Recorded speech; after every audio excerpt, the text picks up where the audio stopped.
नमस्कार, आप देख रहे हैं एएनबी न्यूज। आपके साथ में हूं पूजा परमार। हरियाणा चौपाल में खबरों की शुरुआत करते हैं। हरियाणा के पंचकुला जिले में मुख्यमंत्री मनोहर लाल ने जन विकास रैली की। सीएम ने रामनवमी पर भगवान राम की प्रतिमा पर पुष्प अर्पित किए और ज्योति प्रज्वलित किए। इसी के साथ में इस मौके पर सीएम को गदा भेंट की गई तो उन्होंने उसे घुमाया।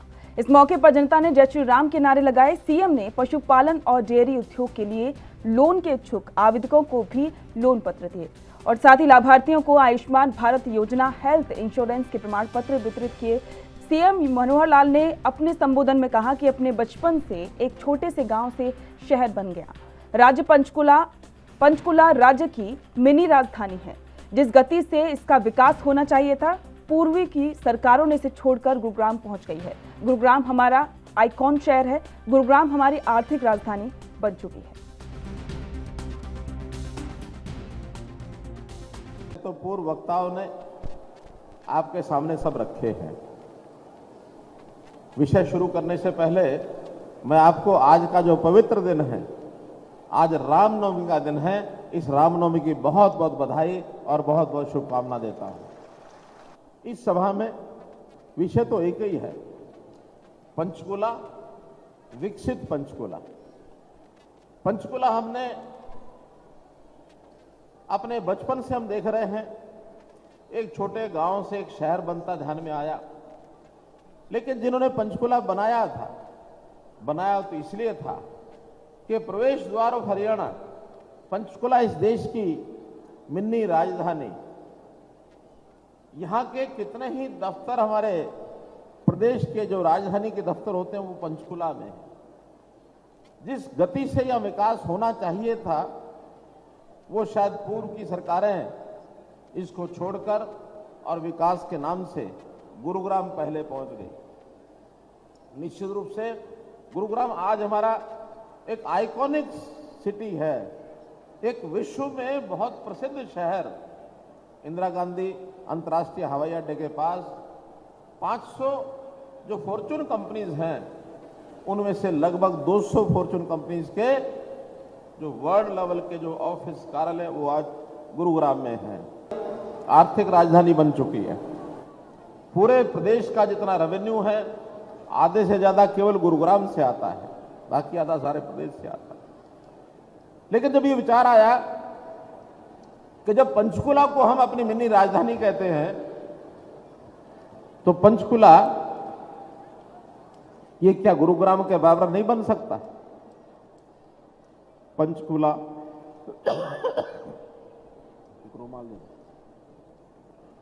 पंचकुला ये गुरुग्राम के बराबर बन सकता है, कहीं कोई दिक्कत नहीं है।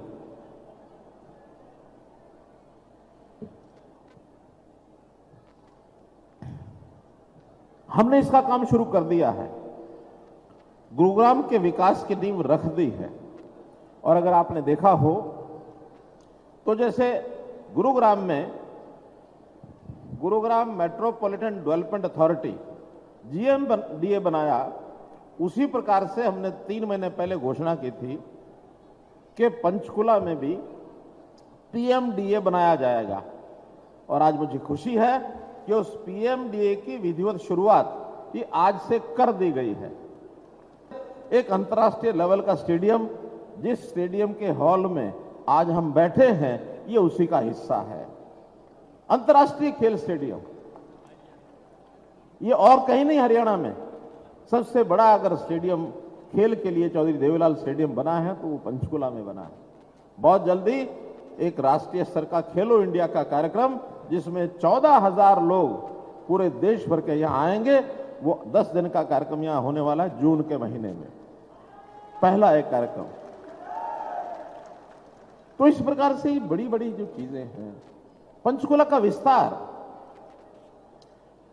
टूरिज्म के नाते यहां बहुत स्कोप है।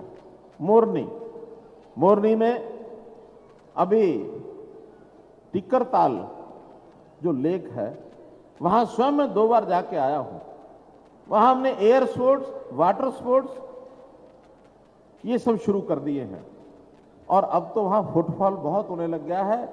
शनिवार रविवार को आसपास के, चंडीगढ़ के, इधर के उधर के बहुत लोग वहां पहुंचते हैं। टूरिज्म के नाते पंचकुला केंद्र बनने वाला है। वैसे ही जितनी हमने पिछली घोषणाएं की थी वो सारे काम चल रहे हैं, जिसमें लगभग 18 प्रोजेक्ट आज शिलान्यास और उद्घाटन का किया है। 18 प्रोजेक्ट की कुल कीमत 280 करोड़ रुपया ये आज हमने की है। और इसके अलावा भी जिन प्रोजेक्ट्स के बारे में यहां बताया जा सकता है, 30 साल से लंबित जो कजोली वाटर वर्क्स का पंजाब से जो पंचकुला 12 MGD वाटर पानी आना था, उसकी योजना 62 करोड़ रुपए की ये हमने पूरी करा दी है। 20 करोड़ रुपए की राशि से नानकपुर राज्य पॉलिटिकल महाविद्यालय ब्लॉक A, B, C का निर्माण ये भी किया गया है। टिक्करताल की बात मैंने बता दी है। पिंजौर काल का सेक्टर 29 पिंजौर जो है, उसमें अर्बन कॉम्प्लेक्स HMT में 60 एकड़ भूमि, इसके ऊपर फिल्म सिटी ये बनाई जा रही है। इस फिल्म सिटी में बॉम्बे का उद्योगपति बड़ी मात्रा में आने वाला है। फिल्म वही रैली को संबोधित करते हुए विधानसभा अध्यक्ष ज्ञानचंद गुप्ता ने प्रधानमंत्री नरेंद्र मोदी और CM मनोहर लाल के काम की तारीफ की और साथ ही कहा कि पहले बजट में भी मेडिकल कॉलेज की घोषणा की थी। हमारे पास 500 बेड का अस्पताल है। थोड़े से प्रयास से मेडिकल कॉलेज की स्थापना हो सकती है, उसके लिए विशेष आग्रह करूंगा। 2 साल का ये कोरोना काल, उस कोरोना काल से जिस प्रकार पूरा 2 साल के अंदर देश ही नहीं पूरी दुनिया पीड़ित थी, हमारे देश के यशस्वी प्रधानमंत्री जी ने जिस प्रकार से सभी लोगों का सहयोग लेकर के, सभी जो हमारे कोरोना के योद्धा थे, हमारे साइंटिस्ट थे, वैज्ञानिक थे, उनका सहयोग लेकर के इस कोरोना के ऊपर सफलता प्राप्त की है, विजय प्राप्त की है और कोरोना को यहां से भगाया है। उसके लिए मैं आदरणीय प्रधानमंत्री जी को बधाई देना चाहता हूं। और आज हमारे बीच में आदरणीय मुख्यमंत्री जी, जिन्होंने इस 2 साल के अंदर दिन रात एक करके पूरे हरियाणा प्रदेश के अंदर कहीं पर भी कोई दवाई की कमी ना हो, कहीं इंजेक्शन की कमी ना हो, कहीं ऑक्सीजन की कमी ना हो, पूरा 2 वर्ष दिन रात एक करके हरियाणा के हितों की, हरियाणा के बहनों और भाइयों की रक्षा की है। मैं उनका भी बहुत बहुत आभारी हूं। मुख्यमंत्री जी का बहुत आभारी हूं कि उन्होंने 7 साल के अंदर पंचकुला के लिए विशेष जो प्रेम, विशेष जो पंचकुला के ऊपर आशीर्वाद दिया है, उसी का परिणाम है। आदरणीय प्रधानमंत्री नरेंद्र मोदी जी ने 2000 करोड़ रुपए के विकास के काम पंचकुला के अंदर दिए और 2000 से ज्यादा लगभग 2500 करोड़ रुपए के विकास के काम आदरणीय प्रधानमंत्री जी ने पंचकुला के अंदर करवाए हैं। मैं इनका बहुत बहुत आभार व्यक्त करता हूं। आज इस अवसर पर मैं तो केवल मुख्यमंत्री जी से 2 या 3 बातें कहना चाहूंगा। मुख्यमंत्री जी, पंचकुला के लिए मेडिकल कॉलेज जो पहला बजट आया था 2016 का, उस मेडिकल कॉलेज की घोषणा की थी और अब की बार भी आपने अति कृपा की है कि पंचकुला के अंदर मेडिकल कॉलेज आज के अब के बार के बजट के अंदर दिया है। केंद्रीय भारी उद्योग और ऊर्जा राज्य मंत्री कृष्णपाल गुर्जर ने पलवल में राष्ट्रीय राजमार्ग 19 पर नवनिर्मित एलिवेटेड पुल का उद्घाटन किया और इस दौरान राज्य मंत्री कृष्णपाल गुर्जर ने कहा कि नवनिर्मित एलिवेटेड फ्लाईओवर के बनने से पलवल में अलापुर चौक से लेकर आगरा चौक के बीच में यातायात और अधिक सुगम होगा। ये स्थानीय निवासियों के लिए सहज और सुरक्षित कनेक्टिविटी प्रदान करने के लिए एक वरदान साबित होगा। उन्होंने कहा कि एलिवेटेड पुल से लोगों को जाम से मुक्ति मिलेगी और वाहनों में होने वाले प्रदूषण में कमी आएगी। राज्य मंत्री कृष्णपाल गुर्जर ने कहा कि बदरपुर बॉर्डर से लेकर करमन बॉर्डर तक पहुंचने में करीब 2 घंटे का समय लगता था।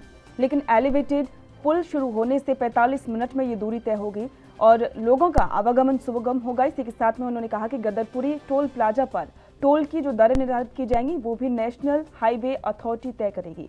वाहन चालकों से अधिक टोल टैक्स नहीं वसूला जाएगा। राज्य मंत्री कृष्णपाल गुर्जर ने कहा कि प्रधानमंत्री नरेंद्र मोदी के कुशल नेतृत्व में बीजेपी सरकार विकास को गति प्रदान कर रही है। पलवल जिले में विकास को नए आयाम प्रदान किए जा रहे हैं।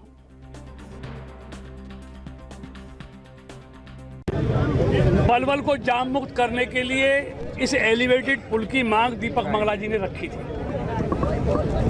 और उसी दिन हमारे देश के लोकप्रिय केंद्रीय सड़क और हाईवे मंत्री श्री नितिन गडकरी जी ने मुख्यमंत्री जी की मौजूदगी में इस मांग को स्वीकार किया था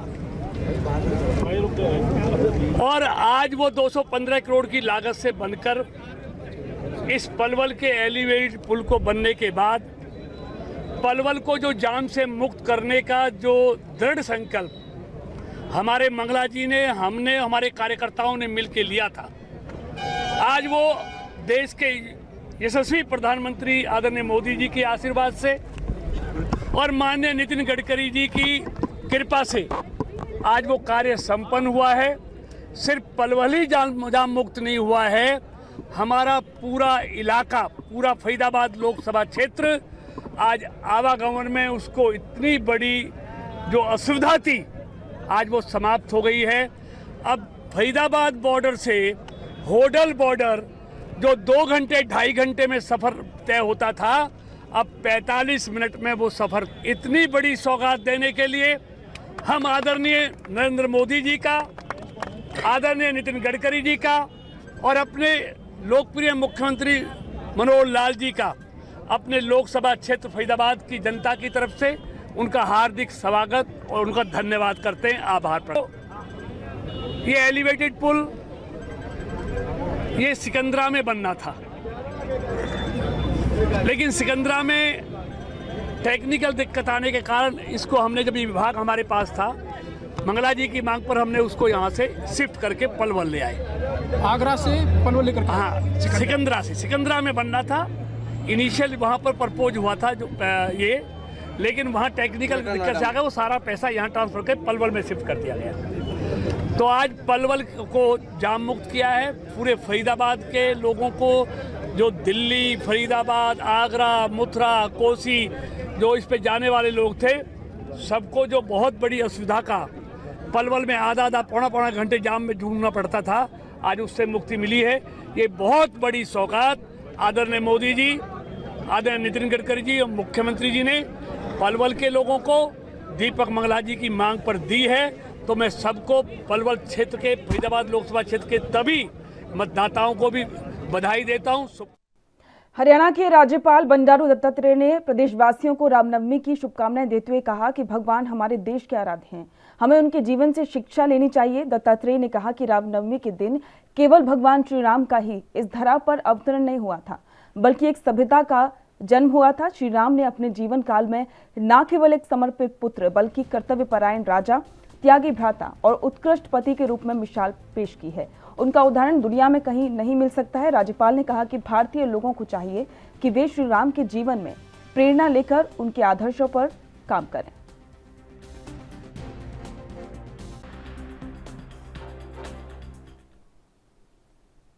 आम आदमी पार्टी की राज्यसभा सांसद और हरियाणा प्रभारी सुशील गुप्ता ने कहा कि हरियाणा में जब उनकी सरकार बनी तो यहां पर भी काम करेंगे। हालांकि पंजाब में सरकार बनते ही उन्होंने गैंगस्टर एक्ट बना दिया है, जो गैंगस्टर पर शिकंजा कसेगा।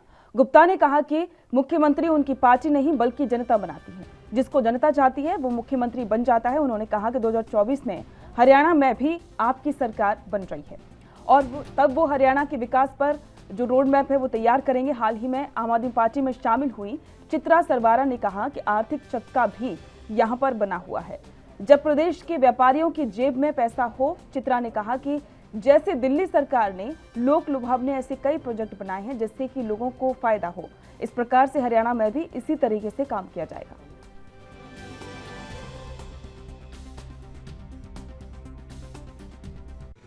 कल मुख्यमंत्री जी ने एक प्रेस रिलीज निकाली, प्रेस कॉन्फ्रेंस की है, रोजगार बजट निकाला है। हर सेक्टर के अंदर कहाँ हम कितने रोजगार दे सकते हैं, कैसे रोजगार पैदा कर सकते हैं।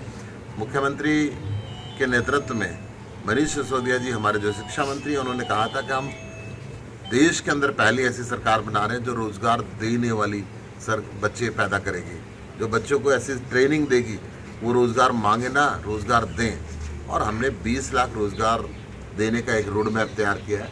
हर सेक्टर के अंदर अलग अलग उसके अंदर जिम्मेदारियां दी हैं, हर विभाग के विभाग प्रमुख को जिम्मेदारियां दी हैं, टाइम बाउंड प्रोग्राम दिया है ताकि रोजगार सबको मिल सके। वैसे दिल्ली के अंदर रोजगार की दर सबसे ज़्यादा है, फिर भी एक भी व्यक्ति बेरोजगार ना रहे, ये निश्चित करें अरविंद केजरीवाल। प्रदेश के अंदर लोगों को रोजगार मिले ताकि प्रदेश के लोग खुशहाल रहें। दिल्ली सरकार ने रोजगार बजट निकाला, 20 लाख नौकरियां इंश्योर। हम हरियाणा सरकार से भी मांग करते हैं कि वो बेरोजगारी में नंबर 1 है पूरे हिंदुस्तान के अंदर। ये भारत सरकार के आंकड़े, हम कहीं बाहर से बातें नहीं कर रहे। हम चाहते हैं कि खट्टर साहब भी इस प्रदेश में रोजगार लाएं, और नहीं लाएंगे तो 2024 में हम आ रहे हैं, फिर हम तो लाएंगे। आप कौन कौन से सेक्टर हैं जिसमें देखते हैं कि हरियाणा में रोजगार ज़्यादा बढ़ सकता है? आईटी सेक्टर के अंदर बढ़ सकता है, एग्रीकल्चर सेक्टर के अंदर बढ़ सकता है, फूड प्रोसेसिंग इंडस्ट्री लगवाएं। यहाँ पे एग्रीकल्चर किसानों की आय भी बढ़ेगी और लोगों को रोजगार भी मिलेगा।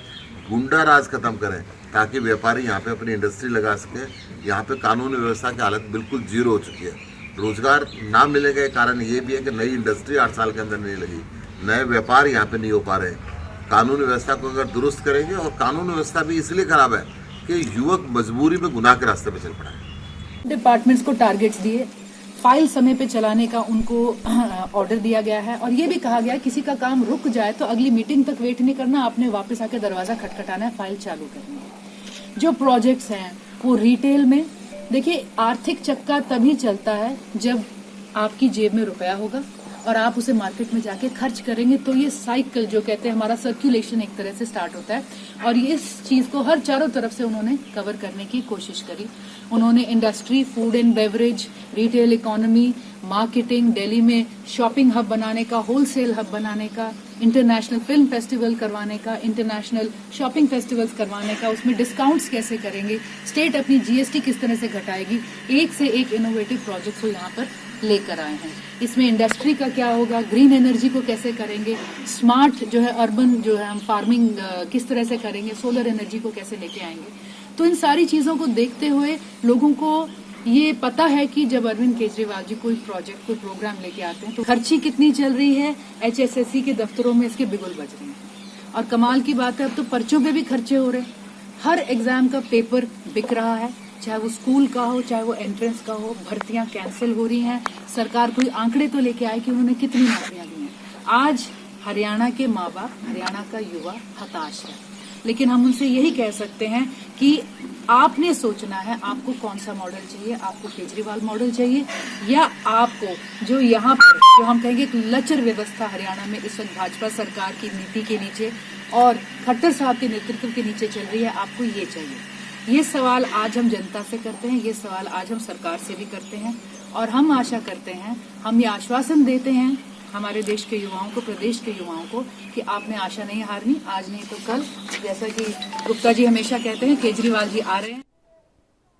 वक्त हो गया ब्रेक का, जल्द लौटेंगे।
ब्रेक के बाद स्वागत है, बढ़ते हैं अगली खबर की ओर। हरियाणा में सिख गुरुओं को समर्पित संग्रहालय बनाया जाएगा। इस संग्रहालय में सिख गुरुओं के जीवन और उनकी शिक्षाओं को प्रदर्शित किया जाएगा। मुख्यमंत्री मनोहर लाल ने शनिवार को करनाल में गुरुद्वारा डेरा कार सेवा कालंदरी गेट पर श्रद्धालुओं को संबोधित करने के दौरान ये ऐलान किया। सरकार की ओर से जारी विज्ञप्ति में बताया गया है कि ये बैठक 24 अप्रैल को श्री गुरु तेग बहादुर जी के 400वें प्रकाश पर्व पर आयोजित होने वाले समारोह पर चर्चा के लिए बुलाई गई थी। सीएम ने कहा कि मुगल शासन काल में देशवासियों को अत्याचार का सामना करना पड़ा था। उन्होंने कहा कि गुरुओं के बलिदान के कारण ही लोगों को बचाया जा सका। मुख्यमंत्री ने कहा कि विपक्षी दलों की सरकार में गुरुओं और संतों के बलिदान पर ध्यान नहीं दिया गया और न ही उनकी शिक्षाओं को युवा पीढ़ी में साथ साझा किया गया।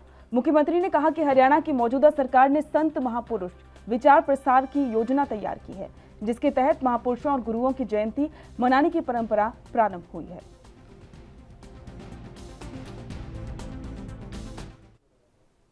राष्ट्रीय लोक दल के अध्यक्ष जयंत चौधरी हिसार के खेड़ी चौपटा में किसानों से मिलने पहुंचे और किसानों के धरने का समर्थन किया। जयंत चौधरी ने कहा कि यूपी में जो हार हुई उसके बारे में यूपी में समीक्षा की जा रही है। उन्होंने साथ ही कहा कि पार्टी के हर क्षेत्र में कार्यकर्ता तैयार कर रही है।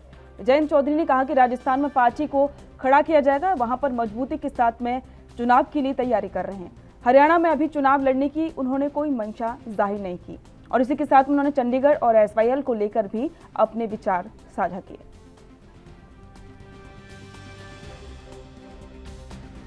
आपकी रहेगी। अब जो एक्ट हुआ है केंद्र की तरफ से चंडीगढ़ को लेकर के, कर्मचारियों को लेकर के हुआ है और पंजाब और हरियाणा ने अलग अलग विधानसभा के बुला करके जो प्रस्ताव पारित किया। केंद्र सरकार हर इशू पे गाती तो है कोऑपरेटिव फेडरलिज्म का गान, लेकिन अपना कब्जा बढ़ाना चाहती है। इस तरह की दखलंदाजी सरकार राज्य सरकार के काम में नहीं होनी चाहिए। और जहाँ तक चंडीगढ़ के यूनियन सर्विस रूल्स का विषय है, जो वहाँ के आंदोलनकारी कर्मचारी हैं, मैं उनके साथ खड़ा हूँ। एसवाईएल की बात हरियाणा और पंजाब को सॉर्ट आउट कर लेनी चाहिए। ये अंदरूनी हमारे देश का मामला है, कोई भारत पाकिस्तान का विषय नहीं कि वही सुलगता रहे।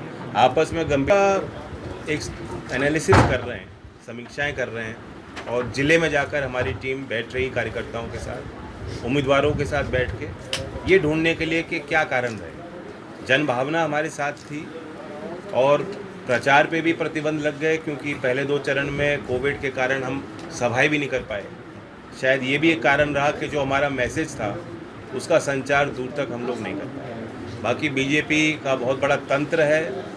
सरकार और पार्टी के बीच में जो रेखाएं होनी चाहिए, लक्ष्मण रेखाएं होती हैं, उनको उन्होंने पार कर दिया है।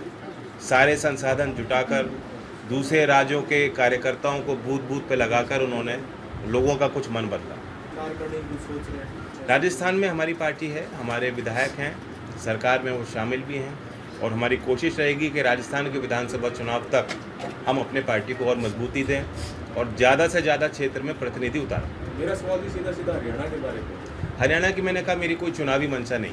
आज मैं आया हूँ, लोगों की बात समझूंगा, सुनूंगा उनकी बात और उनसे कुछ ना कुछ लेके जाऊंगा, उनकी आशीर्वाद लेके जाऊंगा, हिम्मत लेके जाऊंगा। और मैं चाहता हूं हमारे पार्टी का संगठन मजबूत हो। शासन की कमजोरी के कारण, कुछ चंद लोगों की मिली भगत और भ्रष्टाचार के कारण किसानों को वंचित रखा गया मुआवजे से, जो उनका हक बनता है। अब 26 दिन से किसान सड़क पर बैठे हैं। यहाँ के किसान क्रांतिकारी हैं, संघर्षशील हैं। 26 दिन तो क्या, जब 13 महीने भी डट के सड़क पर बैठे थे किसान, तो मैं उनका साथ देने आया हूँ। कुरुक्षेत्र में श्री गुरु रविदास विश्व महापीठ के 5वें राष्ट्रीय अधिवेशन में मुख्यमंत्री मनोहर लाल पहुंचे। आपको बता दें कि श्री गुरु रविदास विश्व महापीठ की ओर से श्री गुरु रविदास मंदिर और धर्मशाला में आयोजित 2 दिवसीय 5वें राष्ट्रीय अधिवेशन का हरियाणा के राज्यपाल बंडारू दत्तात्रेय और हिमाचल के राज्यपाल राजेंद्र आर्लेकर ने शुभारंभ किया था। अधिवेशन के पहले दिन संत शिरोमणि गुरु रविदास के विचारों को जन जन तक पहुंचाने और समाज के समरसता लाने के विषय पर मंथन हुआ। राज्यपाल दत्तात्रेय ने कहा कि संत शिरोमणि गुरु रविदास क्षमाशील और इसी के साथ में सृजनहार, विवेकी और सच्चे गुरु थे। गुरु रविदास का जीवन दर्शन आज हमें सामाजिक समरसता, समानता और बंधुत्व की राह दिखाता है। वे ऐसे समय में अवतरित हुए थे जब समाज में धर्मांतरण, धार्मिक भेदभाव, छुआछूत व्याप्त था और गरीबों पर अत्याचार बढ़ रहा था। गुरु रविदास बचपन से ही संतों की संगति में रहे, जिन्होंने हमेशा ही समाज के लिए काम किया।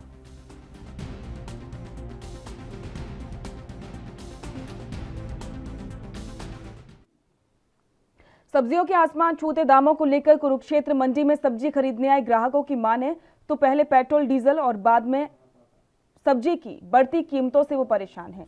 फलों और सब्जियों के बढ़ते दाम ने हर घर के बजट को बिगाड़ दिया है। कुछ सब्जियों के दाम तो फलों से भी महंगे हो चुके हैं।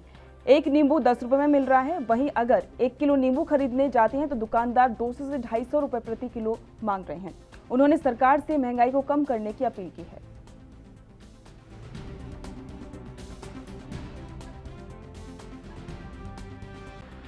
लगातार जिस तरीके से सब्जियों के दाम जो है वो बढ़ रहे हैं, रसोई का बजट कितना बिगड़ा? रसोई का बजट तो पूरी तरह हिल चुका है। मतलब कि खीरे वो 60 रुपए है, गोभी 80 रुपए है और जो नींबू है वो 600 रुपए किलो है। बिल्कुल मतलब कि हिला पड़ा है, कोई बजट में कोई वो नहीं है। क्या अपील करेंगे सरकार से? सरकार से यही अपील है कि थोड़ा गरीबों की तरफ ध्यान दिया जाए इनका। तो गरीबों की तरफ तो कोई सुनवाई होती नहीं है, ना सब्जी में सब चीज़ मसाले दाल रोटी खाने की व्यवहार हो गई गरीब। यानी अब रसोई चलाना मुश्किल हो गया? मुश्किल है, बहुत मुश्किल है। ना किचन में वो है ना दाल, कहते दाल रोटी खाओ, दाल रोटी अभी स्वाद नहीं है क्योंकि दाल रोटी सबसे महंगी है। धर्मेंद्र जी क्या कहेंगे तो लगातार आप सब्जी खरीदने के लिए आए हैं, क्या महंगे और नींबू भी महंगे हो रहे हैं, 250-300 रुपये किलो। पेट्रोल डीजल की वजह से पेट्रोल भी बढ़ रहा है, डीजल भी बढ़ रहा है और जी गर्मी भी ज़्यादा की सब्जियाँ भी महंगी चल रही है, तो कहीं ना कहीं बजट बिगड़ रहा है। हाँ जी, पीछे से बजट बिगड़ता है। अमर सिंह सैनी। अमर सिंह जी, आप यहाँ पर सब्जी विक्रेता हैं मंडी के अंदर, तो ये जो सब्जियों के दाम लगातार बढ़ रहे हैं, नींबू 250 से 300 रुपए किलो, तो वजह क्या मानते हैं? ये फसल की कमी की वजह से हो रहा है। ये फसल आ जाएगी तो हो जाएगा भाव वही। तो फसल तो हर बार गर्मियों में ऐसा रेट तो कभी भी नहीं देखा गया। गुजरात में इधर गुजरात तरफ से नहीं हो रहा है, इधर से उधर से नहीं आ रहे हैं। फिलहाल मद्रास से आ रहे हैं। विजय, आप यहाँ पर सब्जी बेच रहे हैं मंडी के अंदर, जो सब्जियों के दाम लगातार बढ़ रहे हैं, नींबू भी 250 से 300 रुपए किलो हो गया, क्या वजह मानते हैं इसकी? ये सिर्फ निर्यात नहीं होने की वजह, जैसे पेट्रोल डीजल महंगे हो ही है, वैसे ट्रांसपोर्ट खर्च बढ़ रहा है, इस वजह से महंगाई बढ़ रही है। गर्मी का भी कोई असर पड़ता है क्या महंगाई के ऊपर सब्जियों को? हर साल गर्मी बढ़ी है। फतेहाबाद शहर के सबसे भीड़भाड़ वाले पपिया पार्क इलाके के पास में दिन दहाड़े युवक का अपहरण किया गया था। इस इलाके के बाद में इसके बाद शिकायत पर पुलिस युवक की तलाश में जुट गई थी। पुलिस ने सक्रियता दिखाते हुए एक ही दिन में युवक को काबू में किया है और मामले में 5 लोगों को गिरफ्तार किया गया है। पुलिस ने सभी आरोपियों को कोर्ट में पेश किया। पुलिस का कहना है कि पुरानी रंजिश के चलते युवक का अपहरण हुआ था।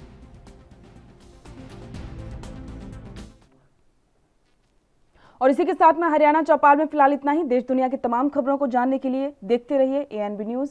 नमस्कार।